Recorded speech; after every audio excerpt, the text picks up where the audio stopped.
So we're doing a book study today on Conversations with God. This is our first one. We covered chapters 1 through 20, and now we are in a discussion mode. So I'm going to open the conversation with, what did you get from today? What stuck out to you, Alan? I guess clarity to a lot of the things that I kind of instinctually have been understanding over the last year or two. And so you get these feelings, I guess would be a good, remembrances or whatever. I'm sorry. What word did you say? You get these feelings okay. or remembrances or whatever you want to call them. And it's very hard to put them in words. And in fact, I think the introduction talked about how poor words are in order to communicate. Mm-hmm. And even with this, I mean, it's a good way to, I like the presentation of how they're putting it in words. One of the things that has been really that I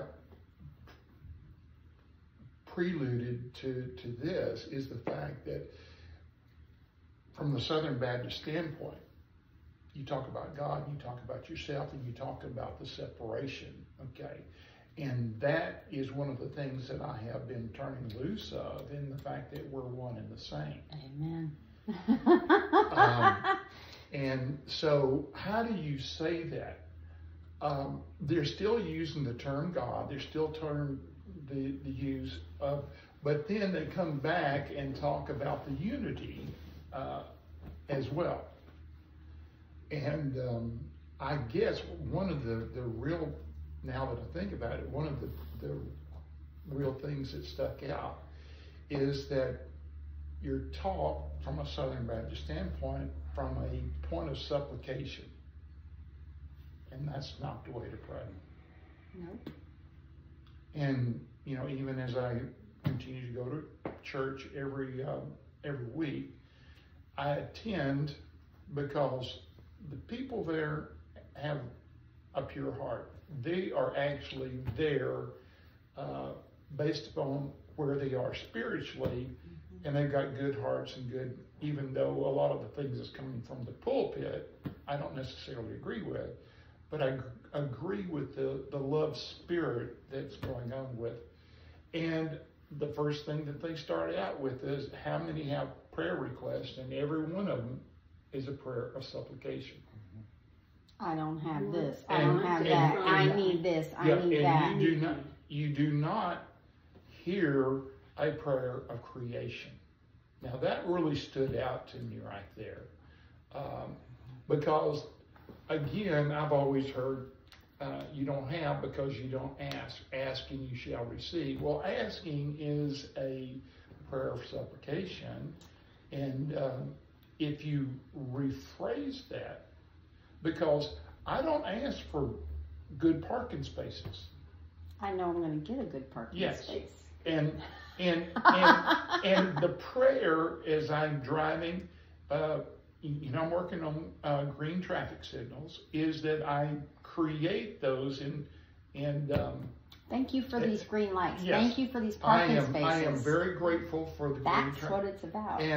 And the more I do that, the more green signal lights I'm experiencing, because you're knowing. Yes, I'm changing the way that I'm creating, not supplicating, but creating. I just was thinking that when that came up, and I heard you say something about thank you for parking space or something. It's a conversation Casey and I have had. Okay, was that parking space, green light, red light, that's not what I'm creating. I'm creating something even bigger. I mean, it's where I'm going, the love I'm giving. And I don't even see red and green. You know, it's like it's just part of the flow. That's a nice happening. and someone can see that, and it's just what's happening. Right. It's what he's seeing in his creative ability, of his ability to create these parking spaces and to create these green light experiences. And he's thankful for it before he gets it, because he knows, because he has faith that he's going to have it, because he believes he is.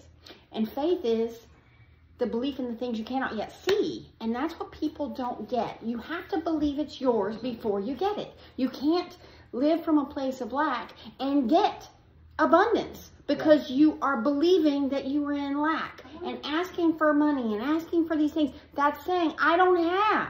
I want to bring up some, what about the concept of there has to be a space for it to be? Like if you're so filled up, You have to let go of all the things you've been holding on to, all the old beliefs, all the old paradigms. And let it just flow, let the green light flow. Right. And since my conversation with Casey, I was born and raised in Southern Baptist hellfire and brimstone type of thing. And turning loose and letting go of that has been a challenge. But one of the things that's brought out here is even though I have had an area of anger because I feel like I've been lied to, okay? But what this says is it's not that I should have to be angry, but because I've known the opposite so clearly, where I am now brings more joy in the fact that because I know what the opposite is I've taken my hand off the hellfire and brimstone burning in my hand, and over here having a wonderful experience now, and that's made me appreciate where I am now. And that's another good thing that says, how do you know? How can you appreciate the day if you don't know the night? Exactly. We have to know left from right, up from down, back from forward. We have to know these things to appreciate where we are with what we have and what we know and what we're doing. And I truly, the statement that was said about fear and love, we've got the emotional scale. If our vibration, it's a vibration. It is what it is. And love is at the top of that, and fear is at the bottom of that. And religion is based on fear. Religion does not work without fear. People need... That's a strong statement. Thank you. That is great realization. It is such a truth. Right. Absolutely. I think it's said in chapter 200 or something like that. But these thoughts are repeated throughout the book to get you to freaking understand. Because remember, who's writing this book? Spirit of God. So there is this knowing of what needs to be said and what needs to be answered and how it needs to be answered and the way things need to come together. This book is powerful. All these books are powerful. And it's so amazing to me that he knew he was going to write these books before he wrote them. He knew there was going to be 3 books before he wrote them. But he kept putting off and going through and putting off. And it all talks about it, about him putting life first and going 6 months between writing. And it's like, God calls him out on that. It's like, well, I've been here. You never stopped to ask. One of the things that is clear too, now that I'm reflecting on this, is, again, I haven't heard some of the things that being grown up in the Southern Baptist, even when I was in primary Sunday school, the teacher would ask me to read the Bible and tell what it meant. And she says, well, I know that's what you may think, but she'd give the Southern Baptist twist on it, okay? But one of the things I've always said, well, is the Bible important? She said, well, absolutely. I said, well, then why didn't Jesus write anything? That was just answered in those chapters, is the fact that he asked, well, why don't you write it down? And he was going back to the question of where we are coming from, that we need this Bible or this rule book. And he's talking, the answer came back that, no, you don't. There's no rules. Yeah. What did Jesus say? I came to fulfill the law. Right. there is no more law. Right. We have the laws of the universe. Right. What goes up must come down, you know, that kind of thing. But the law of resonance, there's so many things, but it's not thou shalt not, thou can't do, you'll be condemned if you this. And that goes for murder and lying and adultery. Nothing is right or wrong. It just is. And this whole thing that we are parts of the one true God, the Creator. We are a creator because we're a part of the Creator. We're no different. We are just put in these bodies so the Creator can experience up and down and left and right, magnificent and horrible. Well, he talked about something that got me was he said, there's this and that, and then there's in the middle. It was near the end of what was going down just recently. The space between the The two. space between. between. That actually is a third part. I mean, first off to say there, you know, this is known because it's not that. Okay. But then he talked about the space between them being another component, which I didn't understand. It was maybe in the last two chapters. I agree. I'm not quite sure. That's why I'm going to have to listen to this thing several times. It goes deeper into it. You will Yeah. have a complete understanding. Okay. This gets rediscussed. Again, there's over 300 chapters. We're in chapter 20. So there's a lot left to be discussed. Wonderful, yeah. This is just opening the dialogue. And George, you've been quiet. What have you been thinking? Nothing. Bull crap. I'm just kind of shocked. I mean, it's been a long time since I heard this. And, so a bunch of things really resonated with me. One was that there's only love or fear. Mm-hmm. And I thought I figured that out on my own. Well, he just reaffirmed, I guess that's the inner voice. Don't go to the book, listen to what your heart says. That's why you can open the book. I agree. Or with any what you're book. saying, yeah. And your heart speaks to you differently when you are going through different things. It can be any of these books. If I have a message that I've asked for, something's going to come to me in one of those books, and my heart hears it. Not my eyes, my heart. You feel it. They haven't gone into that yet, but feeling, but it talks about thoughts and feelings. Thoughts, feelings, and words is all there is. And words are the least prevalent way to express what's happening. Feelings are it. You gotta feel. Well, speaking of feelings, in what is going on here, the narrator turned from male to female. Yes, that's Okay. intentional. And I used to quip this thing, you know, I always, somebody says, well, what would you like to know? Or something. I said, I'd like to know what God thinks. And how did I say that? She must think things differently or something like that. And I'd always use the feminine to be funny. But I've also come across a explanation, which I like a little bit better, is the fact that, again, the church has come up with God the Father, God the Son, and God the Holy Spirit. And they're all masculine, okay? Well, the explanation of that is God the Father is the knowledge, but the Holy Spirit is the feminine part of God. And God is more the intellectual, and the Holy Spirit is the feelings.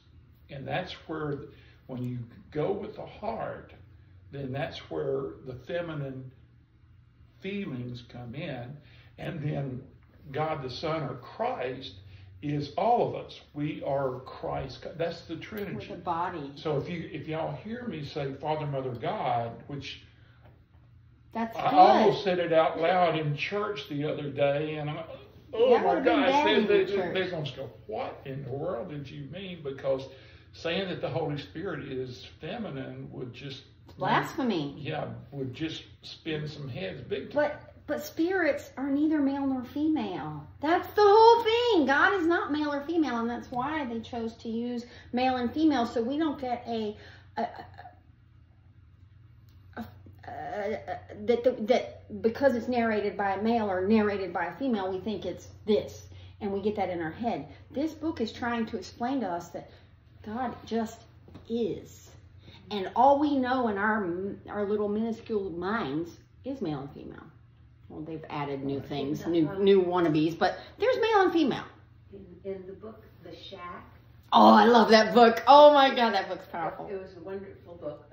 Is that like the movie? I didn't see it. Yes, it's I written. don't know. I didn't see the movie. Yes, I've read and watched. Okay. Both Okay, so- fantastic, okay. game-changing. Okay. So that's what opened my mind to say, oh.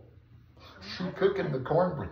Yeah, this wonderful Holy Spirit, as I envision in the book, big fat black mama kind of thing, and love oozing everywhere. Love. That's just, and I paused and said, gee, oh, okay, that kind of helps answer some questions. Yes. And ever since then, you know, it's like cracking the shell of my earlier knowledge. To let the light in. The more cracks we have, the more light can come in. And we have to let go of those beliefs that we've been programmed with as children. And from our experiences, we form these beliefs. And a belief is nothing more than a thought that you refuse to change. And we have such power to change those thoughts, change those beliefs. And these books go in and they get at the root of these beliefs and give such a deeper understanding of what they are, so you can, on your own, change your thoughts about it, because it's been explained in such a way that you've never heard. The word, I think it even says, serve you. It doesn't serve you any longer. No, it doesn't serve you. And then maybe I can be good to myself, or maybe I can make this choice now about something that really is much Doesn't serve you. healthier. That's part of our growth. You know, I had an epiphany yesterday about our growth, because we're here to grow and evolve and experience and grow some more and experience some more and love. And I don't even want to say learn, because we know everything, but we need to remember who we are. And there was something that really was profound to me yesterday. As I sat in my sauna, I had something that's shifting out of my life. I woke up and got in the sauna, and I'm looking at a picture on my wall of a nautilus shell. And it reminded me, because the nautilus starts out little and it gets bigger, and each section of that shell is bigger and bigger and bigger. Mm-hmm. And then when it ends up, it's big and open. And that's when we go on. We start as this little bitty baby, and every experience and everything and every just transition is to a bigger place. Bigger and bigger and bigger and bigger and bigger. Yet, and that's love. But when we fear, that causes us to shrink and to contract and to restrict the love that is trying to pour in and show us. And all the fear does is keep us trapped in that same place. That's why we can't, you know, so many people experience the same things over and over and over. Why can't I get a break? Well, you're talking to yourself and asking why you can't get a break. So there's going to be things that come up to give you more things to believe that, why can't I get a break? More stuff. Well, how about start asking yourself, what good can happen today? What's going to happen to me fabulous today? You know, there's so many things that shift when we shift from our vibration from love to fear. You're right, a paradigm shift in it's an epiphany. Yes, it's it is. Learning that we literally can choose love or fear, and knowing that choosing love is what feels good. Choosing fear or anything other than love, you get that feeling. Whenever you have that feeling, that is when you're going against your inner spirit. I've been listening to anyway, a website, I guess, or it's an app, Waking Up. Mm-hmm. And it's getting me to realize that I'm asleep, or, you know, and asleep in those negative thoughts sometimes, and that they're nothing but thoughts. That's all they are. When we learn to let them go. And it's a habit that I've been like, oh, and I can make the thought worse and worse. You know, like, she didn't talk to me. Well, if she didn't. And I can go on and be thinking, and well, I'm going to write about this. I should call a friend. We're going to work on this. Whoa, it's okay to just say, oh, I'm cuckooing a negative thought or something for a while. Let's just let her go and move on. What's in front of me? Oh, I've got 5 fingers. Great. Let's keep going. I like that thought. Does he go into the source of thoughts and the selection of thoughts? Yes. Okay. Okay. I think everything is discussed in these books. Okay, well, good, because I would assume, but that's I can another tell you thing about that- selection of your thoughts. Okay. Your thoughts pop in from a vibration of where you are. Wherever you are, those are the types of vibrational thoughts that are come to you. If you are, like, we elevate past relationships. We grow out of relationships. And it's not a bad thing. It's something that we have vibrated above what that person is going to do with us, friendships, whatever. And we no longer, or that person is a gossip, or that person is this. And we've evolved past that. You know, when I used to be a nail tech, people would come in and tell me all their drama and all their bullshit and all their, ugh. I've elevated about that. All those people that were drama in my life, that's what I've evolved past that. Now, I don't have anybody with any drama in my life because I don't vibrate. I'm not resonating with that. And our thoughts go with that. When we elevate who we surround ourselves with and what we're believing, our thoughts will reflect that current reality. And as long as we continue to focus on it, because there's going to be the bad ones that come in, but when we purposefully choose not to dwell on those and just let them on float by, that tells our subconscious that, okay, we're not doing that anymore. And we're going to move up. We're going to grow. That makes sense. That makes sense. You talked about faith, so I can believe I can do it. You know you can. That's the knowing. Phase. Knowing. See, there's a difference between belief and knowing. When she said that, that just popped up. Knowing? Yeah. You got to know. I work, again, faith is used about believing all the time, but knowing is never used, is a word not used in the Southern Baptist Of course rhetoric. not. But knowing is faith in its truest form, because when you know something, you don't have to believe it because you know it. I know there is a God. I know that I am God. I know that I have all the capabilities. And in that knowing, I don't have to believe it because I know it. I know I have 5 toes on each foot. I know I have 5 fingers on each hand. I don't have to wonder about it. I don't have to pray about it. I know it's true. Well, I'm just going to bring up that this doesn't have to do with, well, who knows, I'm just going to say. So, sometime, how did I want to bring this up? When something's not for me, and it's that transitional time, this used to be for me, this old behavior, rescuing a friend. Yes. That behavior, where a friend poured, oh, and I got this and I got that, and my heart is going, I could do this, I could help her out that way, I could do this. But my new behavior, now I know something doesn't feel right about that. Ding, ding, ding. And I'm quiet, but it's not totally comfortable. I just thought I'd announce that. What is that? And I get to the spot where maybe 2 days later I see, oh, I did do the right thing. I just hung in there. I was just quiet. I didn't participate in that, but it wasn't easy. That's the key, not participating in the bullshit of life. If there's something, it's either a fuck yes or a fuck no. It's not a, or you'll feel it in your spirit if it's the right thing for you.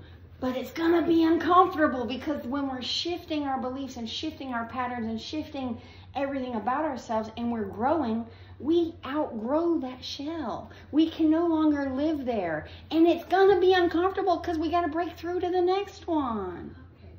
It's going to be uncomfortable. That's why the comfort zone is where people go to die. People live in the same house, in the same city, and do the same job, and have the same friends, and have the same thing for their whole life. Do you know? They don't like being uncomfortable. They like their comfort zone. Well, that's where you're going to live for the rest of your life. You're never going to achieve your dreams. You're never going to do the things that you've been called to do, because the things that you've been called to do bring uncomfortableness. And that is profound, because people don't want to be uncomfortable. Oh, I don't like how that feels. Well, you know, one of the things that we were talking about this, of relationships and things like this, I have long since rethought this convention called marriage. Me too. Till death to us part. Me too.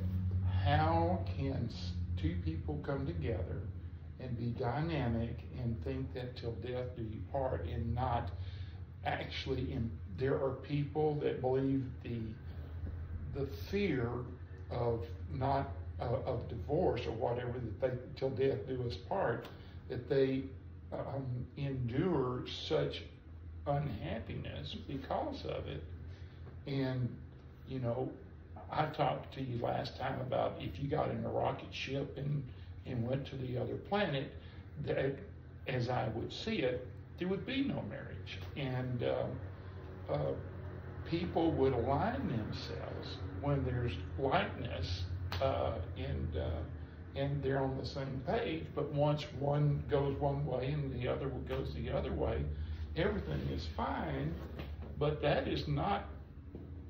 That is, again, if you mentioned that at church on Sunday, that would really That's not going to go well. spin some heads, and they'd be. But as we evolve and we grow, and we all know that we grow at different rates, and sometimes we grow apart, and it goes with our friends, it goes with our relationships, and there should be no judgment and no fear on that. If you just don't resonate anymore, why suffer for the sake of a piece of paper? Or even relationships. Friends, whatever. Sort of like a long time ago, I was reading about, culture, government, evolution, and marriage. And it was organization to keep things orderly and for property and all that. And it really does make sense.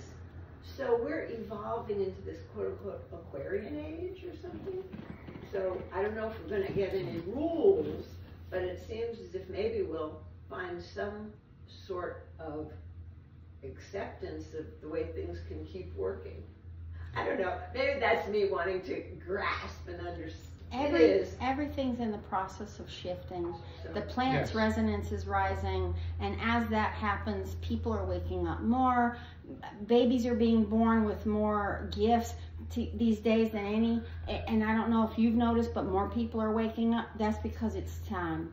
This planet has been waiting on this, and we're cyclical. Till the end of time, this everything's going to play out, and then it's going to go again, and then we're going to start over again. And it took 13.8 billion years to get here. And in the grand scheme of things, does anything matter? Because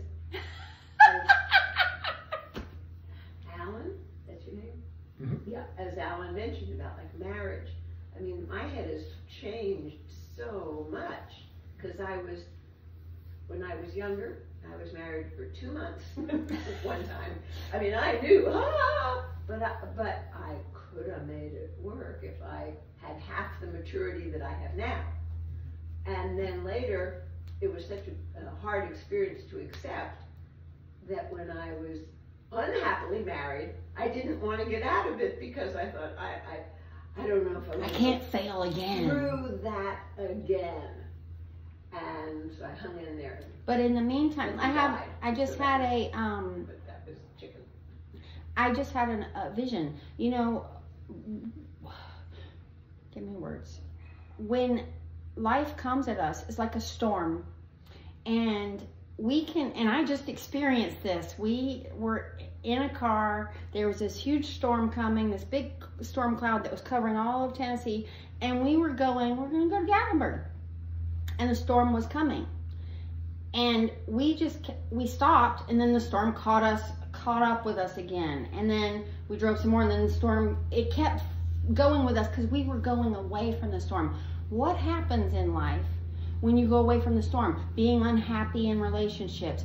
You're dwelling on and being sad and unhappy in those feelings, and that suppresses your vibration. What happens when you run to that thing that's uncomfortable? Run to that thing. You're going to get through it a hell of a lot faster, and it's going to be behind you in the rearview mirror. Rather than trying to avoid it. It's going to catch up, and it's going to constantly be on you. You're not going to let it go. But if you were to run to it, you'll go through it.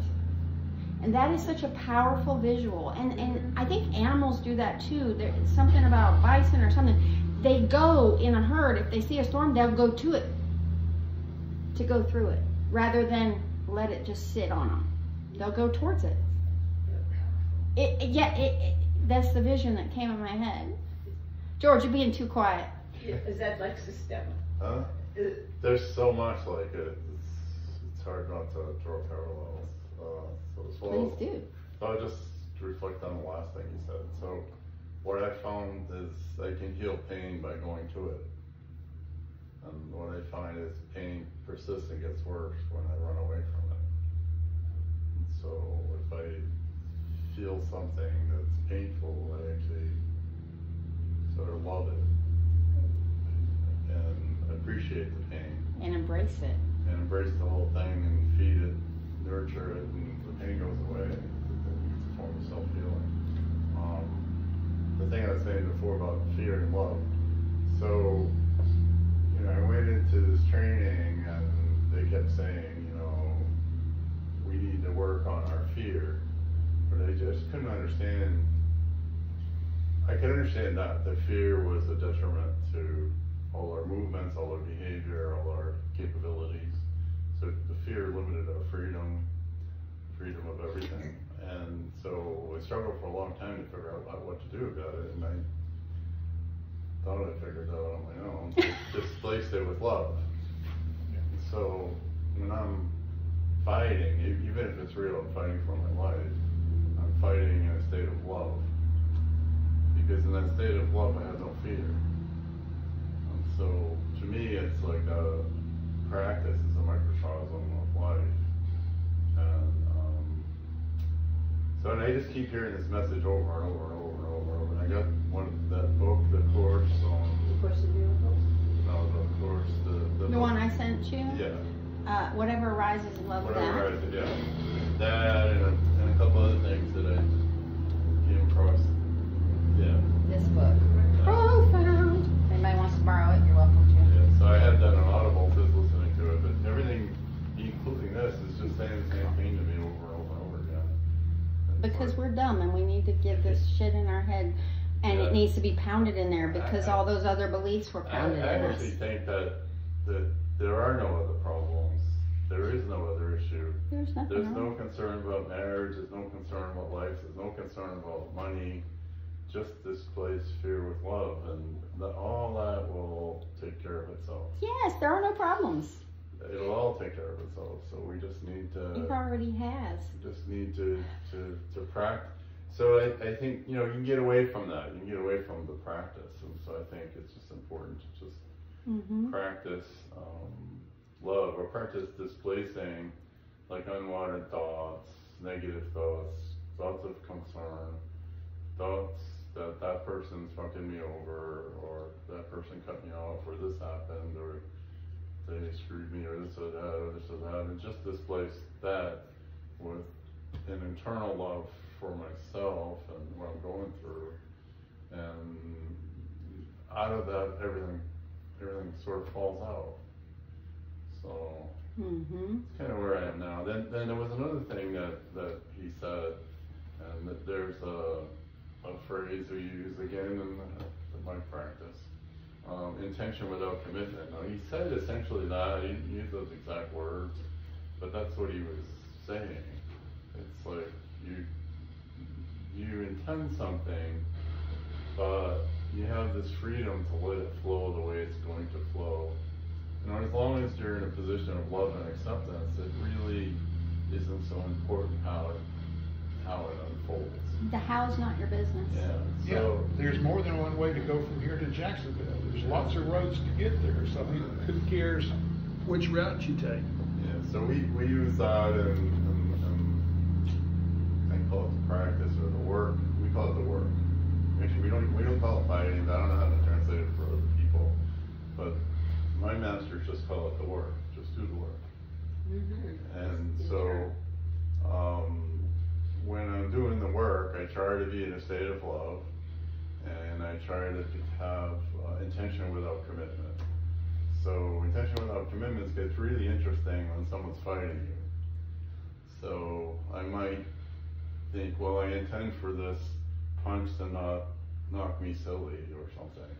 Well, the punch might get through, and then I just love that punch and the energy that it gave me. And then the punch gave me an opportunity for defense. And so I call it like a state of total freedom, where you can intuit an entrepreneur every moment. And then, but if you're locked into this commitment, so I fought with people in real life where they come after me and they want to kill me, and they get so committed to this strong punch that they have that they keep throwing the same punches over and over again, and I just walk underneath it and take them out. Like, they're just so stuck on this one solution. Intention without commitment. That's right. Yes. No commitment to the outcome. No commitment. You can't have commitment to the outcome. Things will change. Let's say you want to let's say you want to drive from here to Jacksonville, okay? But you don't care which road to take, so you could go one way or the other. No commitment to whatever. Yeah. If the Spirit takes you one way or takes you the other way, You just no intend. commitment. Now, is that a good explanation? That's one, yeah. Or just go with the flow. Take the action. Yeah. Or kind of reflecting on our conversation yesterday. I mean, you might feel like you need a source of income, and you get hung up on a specific source. You get so hung up on it that you're committed to that. Now you're committed. Now your freedom now is gone. Your freedom to be flexible and quick-footed and agile and free to accept whatever possibilities there are. And I found that the more I can, in Ho'oponopono we call it clean ourselves. The cleaner I am, then I feel inspiration. I get inspired. Well, and you can do this in real time, like in milliseconds. So, for example, like if I'm fighting and if I'm in a state of intention without commitment, in as much of a state of love as I can just come up with stuff in the flow, and it's like, I've had people say, I have no idea what just happened. I don't know how you did that. Okay, what are you doing? And You're flowing. I'm just flowing. I mean, this happened, that didn't work. Do you know either? Sometimes I don't know. It at just comes. all what's So in happening. a way, your commitment is to flow. Yeah, my commitment. A commitment is like, let's see, what is my commitment? Is in the big picture. So it's like just to be in a state of love and a state of homeostasis, a state of naturalness, and that's really about it. Like, I have no commitment to, like when I used to fight, I mean, and I hate to bring the analogy back to the fight, but it's easier for me to explain.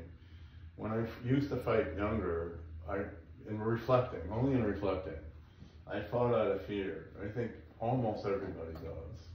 Like, you're afraid, you're gonna get your head knocked off. Right. So out of fear, now I'm in a fear state. Now my movements are restricted. I'm committed to certain moves. I'm committed to certain outcomes. And then you have this really weird bang, bang, bang thing going on. And I learned the hard way, and like, that's only so good when you're young and strong and fast, and you're only fighting with one person. If you're a little weaker, and there's 6 people with blades and you don't have one, and you're surrounded and they all want to kill you for sure, you have to have kind of different strategy. And when I found the strategy that works is total love without commitment for my intentions, and just accept and flow. Now, it goes without saying that I train. It's not, I mean, you can't, I don't know if a person who had no training could do total love and total intention without commitment could still be a good fighter. I think you have to have some ability to move and some training to flow, and you know, but then applying those basics, and so it's, to me, it's like when I hear this, it all hits home. Like I'm driving down the road, and there's nothing gets me going better than the road rage. So you know, people are cutting me off, and people are doing these crazy things, and people, I don't know what they're doing, weaving in and out, and you know, it's very easy to get upset. So. Oh, okay. I'm just going to give my dog some water. Okay. So I was just trying to apply in real time, just go to a state of love and acceptance and just flow. And I just let it go, you know, and I just found myself just letting it go better. That's what life's about. And it does take practice. We cannot do this thing called change without practicing it. That's why yoga is a practice. That's why everything we do, we need practice. Another thing I want to tell you, but I would like to share with everyone, because it was really big to me, is when I was listening to this, what shouted at me was, just do it now. Yes. Right now. Like, not tomorrow, not the next minute, not after you pull over, not when you get a chance, not when you're breathing. Just do it right now. Like, be in a state of love, be in that state where everything's okay. You are okay. Everything's fine. Mm-hmm. You are the God, or you are energy, or you are love, just right now. And I was thinking that, like, I could read another 40 more books, I could live another 50 more years. I mean, I won't. I don't have time. But, you know, I think the sense of urgency, or sense of now, was really kind of screaming at me. Like, what opportunity to practice everything you're talking about than the challenges you talked about yesterday? Like, your life challenges are here right now. Like, what better time to do what they're saying in this book? Like, you know, replace fear with love. You know, like, just do it. Just do it. And that's the whole thing. All we have is now. We don't have next week. We don't have next year. We have those feelings, and the more we get into the presence of right now, which is all we have, and we act on those things that we get to come to us, that's what flow is about. When we just allow it and just do it. Do those things. Take those opportunities. Quit saying, I'll get back with you next week. Just do it.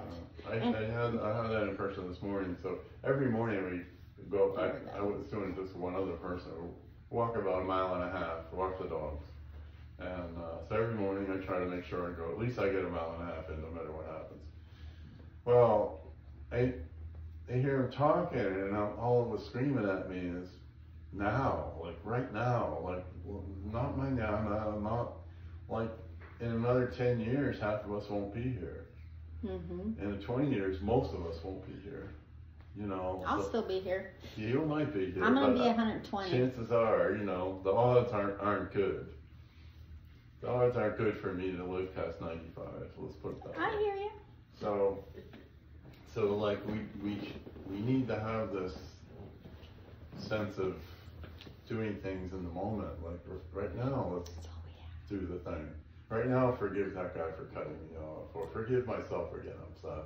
Yeah. Right now, feel a state of love. Right now, displace my fear with love. like as much as I can do it now. I tried to tell him, It's a practice. a pastor, a minister, I was at this, I used to go to this Cowboy church, and, he's preaching what Jesus said, and I love his sermons, they're wonderful, but, I went to him one day and I said, the only problem I see with all of this is we don't do it right now, like we get out of practice. Like we wait until Sunday and we get reminded, or we got to read the Bible and get reminded, and we got to do something to get reminded. We're always waiting to get reminded for what we're supposed to do. Like, why can't we, come up with a way to help ourselves do it right now? People leave the church parking lot and cut each other off. I haven't had the answer yet, but I remember they do talk about remembering. Remembrance. Yeah, absolutely. We know everything. We just need to remember what we know. Everything that we need to know, we already know. Well, I was in Colorado. I go to the Cowboy Church over in Moss Bluff. And that's, where's that? It's, do you know where Ocklawaha is? I don't know anything. Okay. I know where Colorado is. He lives in Crystal River, so he's coming from a different area. Okay. I moved from Colorado. It's out in the Ocala. Near Ocala? National Forest. National Forest. Oh. I'm about 15 to 20 miles Probably over an hour for me. Yeah. Which I drove over an hour to my church. I bet there's some things that you remember all the time that at one point you didn't remember, because that's true for me. Mm-hmm. So what I'm saying, I'm thinking, getting at, is for myself, I've noticed I've made some progress. Yeah, progress, Not, for sure. but For sure, yeah, definitely progress. And we are perfect where we are because everything is happening perfectly. I do need reminders though, because I go through periods where things are really working pretty well, and I'm in more state of love, and things seem to be more in synchronicity, more like the Celestine prophecies and all that stuff. I mean, I feel it. It's like things are going really good, and then I slip away. I forget, and I start worrying, and I start having fear, and then I get focused on the intellectual side of figuring it all out. But it's really fear-based. It's okay to figure things out, but it's too fear-based. I'm not in a state of, I'm okay, everything's okay, it doesn't really matter what happens. It really doesn't matter. I mean, to accept that state that it really doesn't matter what happens is really, really. What did you say? I said none of it matters because you're still going to get where you're going. Yeah. Whichever route to Jacksonville you take, you're still getting to Jacksonville, which has been promised. That's the whole point. Our end has already been promised. It's already finished. So we have the choice to go left or right in every decision, in every day. We have the choice. But all roads lead to Jacksonville. I love some of the things that like my wife will do, and I'll listen to her. She's either stupid or she's brilliant. Brilliant. I gotta figure this one out. So she'll say things like, well, gee, somebody cut me off in traffic and it slowed me way down and there was an accident up ahead. Like that was a gift. Like that delay, that problem saved me from that accident. So she's always like looking at the brighter side of problems. Well, not always, but often. There are no problems. She slips up too, but I'm surprised how many times, like we'll have a problem or a delay or this or that, and she says, we're blessed if we had done this or that. So there was a case where this hurricane, it was our first hurricane, so the hurricane was coming up the coast, it was supposed to hit Tampa, it was going to destroy Tampa, the news was going berserk. We had a mandatory evacuation for all of the Crystal River area. In fact, almost up and down the coast from Tampa up to where we are. And I'm trying to figure out, what does that mean, mandatory evacuation? We have horses.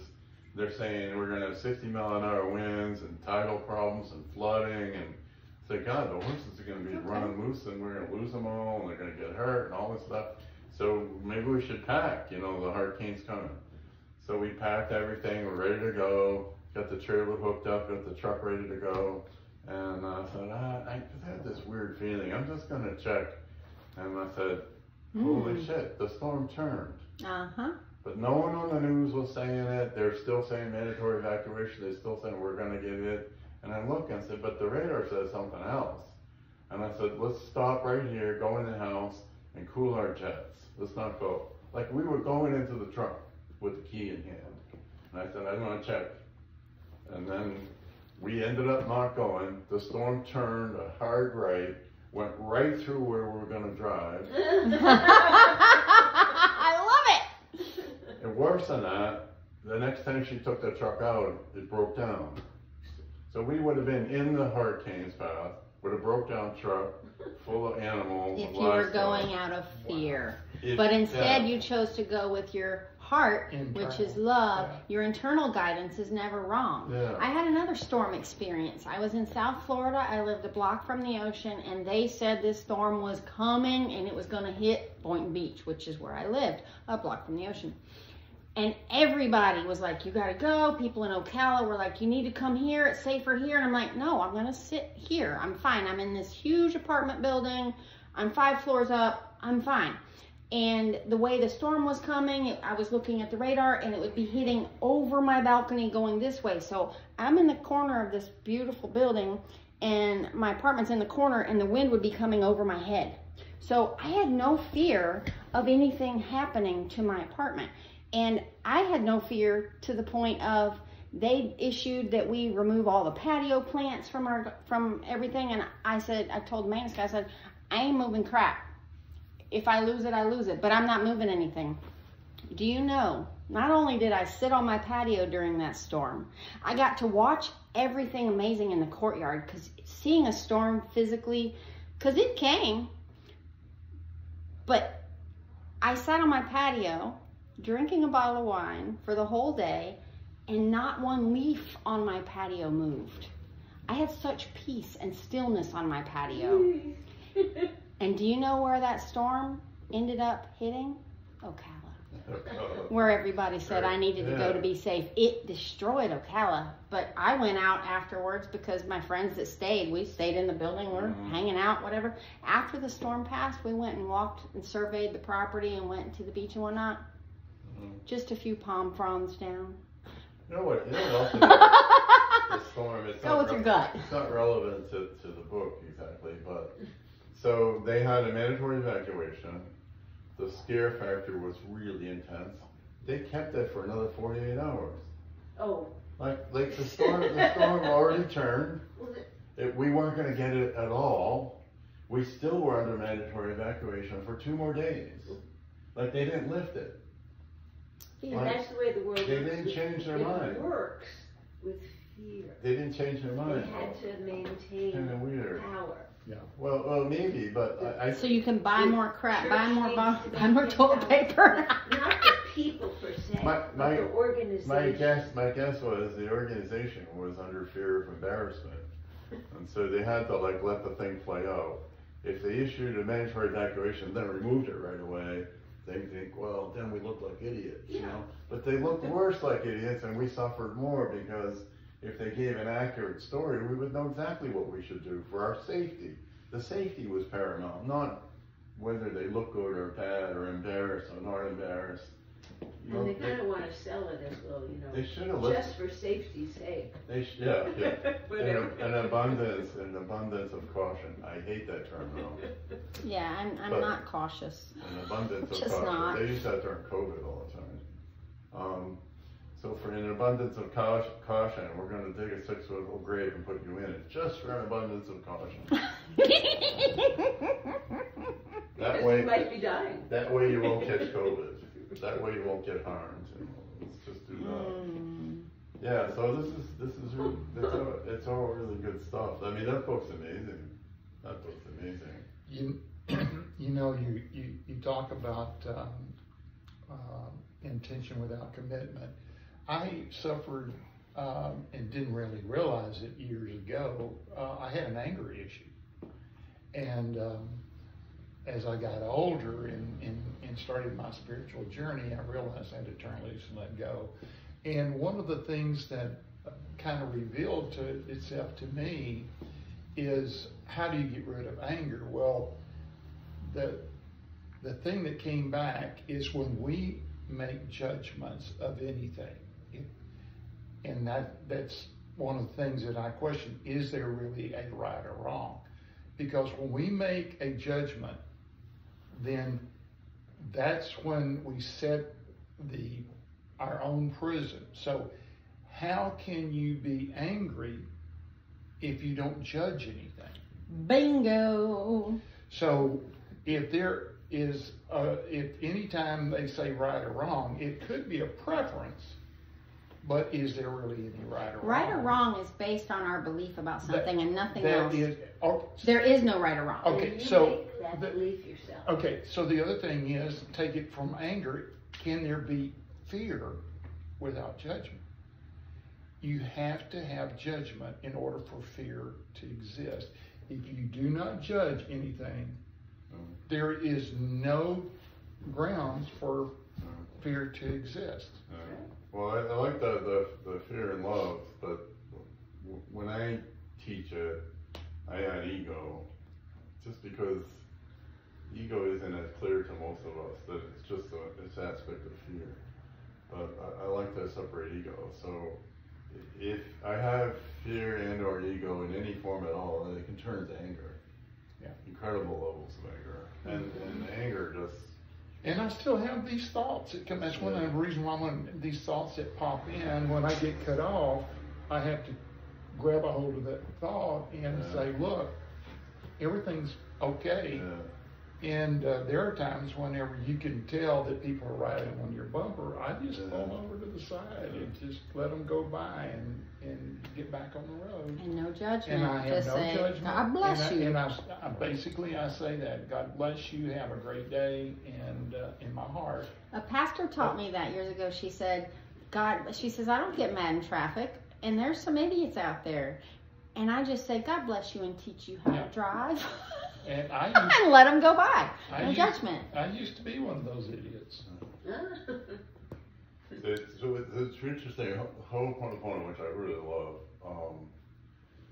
So when you have a thought like that, you treat it internally, like you don't worry about them. So this thing comes up inside, and that's all that's really bothering you, is something that comes up inside. Right. Like you're pissed off, like he did you harm, or blah, blah, blah, blah. And so you treat it with acceptance, love, thankfulness, and forgiveness. So you're treating yourself. What's really interesting about Ho'oponopono is if you take it to an extreme, there is no outside. And that gets really interesting. It's like a mind game. There is nobody out there. She's still got water. It's all inside. You have a pair of socks or something, or a washcloth. She needs like a toy to throw. Oh, sure. She just wants to play. She's good. Oh. Well, speaking of that, I'm getting ready to move. I gotta call somebody back. Well, I think today's opening of this book is fantastic. And I can only imagine the conversations that are going to happen in the future, because this book dives deep into all the things that we as people battle in civilization. It goes deep. It talks about politics. It talks about sex. It talks about... What's it? And religion. And religion. It talks about everything. It's really, really incredible. And it's from a non-judgmental, loving perspective. I would like for you to explain one more time